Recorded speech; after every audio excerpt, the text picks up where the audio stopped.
China എങ്ങനെയാണ് വളരുന്നത്? നമ്മൾ ചിന്തിച്ചാൽ അവർ മാന്യമായ ബിസിനസ് ചെയ്തോ മറ്റോ ഒന്നുമല്ല. നിരവധി രാജ്യങ്ങളെ കടക്കണിയിൽ കുരുക്കിയാണ് അവരുടെ വളർച്ചയ്ക്ക് അവർ ഇപ്പോൾ അടിത്തറയിടുന്നത്. ഒരുപക്ഷെ ഇന്ത്യയും ജപ്പാനും അല്ലെങ്കിൽ ചില യൂറോപ്യൻ രാജ്യങ്ങളും അമേരിക്കയും ഒക്കെ അങ്ങനെയുള്ള ചില രാജ്യങ്ങളെ ഒഴിച്ചു നിർത്തിയാൽ ഈ ലോകത്തിലെ ഏകദേശം വികസ്വര ദരിദ്ര രാജ്യങ്ങളെ മുഴുവൻ ചൈന കടക്കണിയിൽ കുടുക്കി അടിമയാക്കി വെച്ചിട്ടുണ്ട്. പാകിസ്ഥാനും ശ്രീലങ്കയും അങ്ങനെ അനവധി ഏഷ്യൻ രാജ്യങ്ങൾ ഇന്ന് ചൈനയുടെ കടക്കാരാണ്.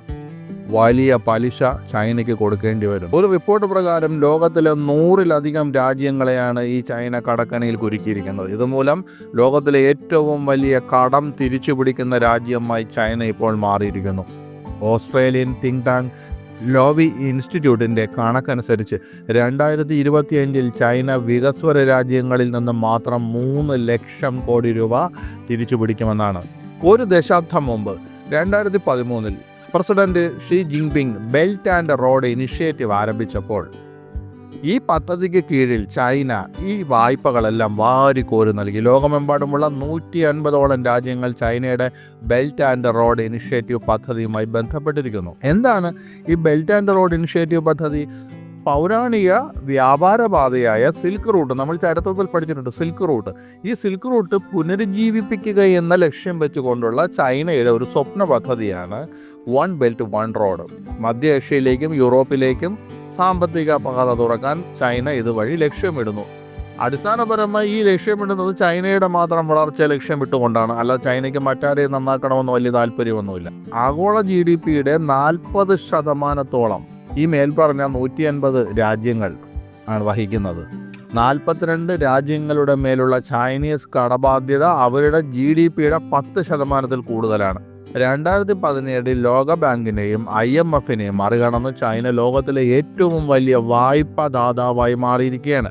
ഇതിൽ മികച്ച 10 രാജ്യങ്ങളിൽ 2 വായ്പ തിരിച്ചടയ്ക്കുന്നതിൽ പരാജയപ്പെട്ടു. മറ്റ് 8 രാജ്യങ്ങളും സമാനമായ അപകട സാധ്യതകൾ നേരിടുകയാണ്. ചൈനയിൽ നിന്ന് വായ്പയെടുത്ത 10 രാജ്യങ്ങളിൽ 1-ാം സ്ഥാനത്താണ് നമ്മുടെ തൊട്ട അയൽവക്കത്ത് കിടക്കുന്ന പാകിസ്ഥാൻ. ചൈനയുടെ ഏറ്റവും വലിയ കടക്കാരനാണ് പാകിസ്ഥാൻ. കൂടാതെ ചൈനയോട് ഏറ്റവും കൂടുതൽ കടപ്പെട്ടിരിക്കുന്ന ലോകത്തിലെ 53 ദരിദ്ര രാജ്യങ്ങളിലൊന്നാണ് പാകിസ്ഥാൻ. പാകിസ്ഥാൻ കഴിഞ്ഞാൽ Angola, Sri Lanka, Kenya, Bangladesh, Zambia, Laos, Egypt, Nigeria തുടങ്ങിയ രാജ്യങ്ങളാണ് ചൈനയുടെ ഏറ്റവും വലിയ കടക്കാർ.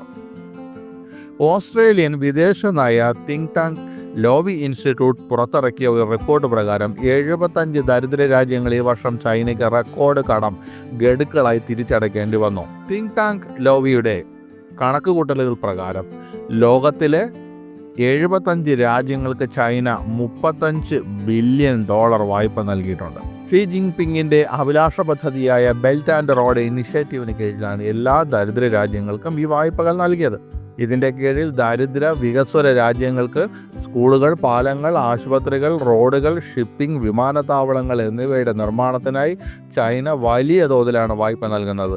ഉയർന്ന പലിശ നിരക്കിൽ പണം കടം കൊടുത്ത് അവിടെ തന്ത്രപരമായ സാന്നിധ്യം ശക്തിപ്പെടുത്താൻ ശ്രമിച്ചുകൊണ്ട് ചൈന ഈ ദരിദ്ര രാജ്യങ്ങളെ മുഴുവൻ കടക്കെണിയിൽ കൊടുക്കുകയാണ്. ഈ ചൈനയുടെ ഈ കുതന്ത്രം പല രാജ്യങ്ങളും തിരിച്ചറിയുന്നില്ല. അന്നത്തെ ആവശ്യത്തിന് വേണ്ടി നമ്മൾ ഒരു വ്യക്തിയായിരുന്നാൽ പോലും ചിലപ്പോൾ വലിയ ഒരു ബ്ലേഡുകാരൻ്റെ നിന്ന് പണം കടമെടുക്കുന്നതിന് തുല്യമാണ് ചൈനയിൽ നിന്ന് ഈ രാജ്യങ്ങൾ കടമെടുക്കുന്നതെന്ന് അവർ തിരിച്ചറിയാതെ പോകുന്നു. എന്നാൽ ഏഷ്യയിലെ പല രാജ്യങ്ങൾക്കും അത് ബോധ്യപ്പെട്ടിട്ടുണ്ട് എന്നുകൂടി നമ്മൾ മനസ്സിലാക്കേണ്ടതുണ്ട്.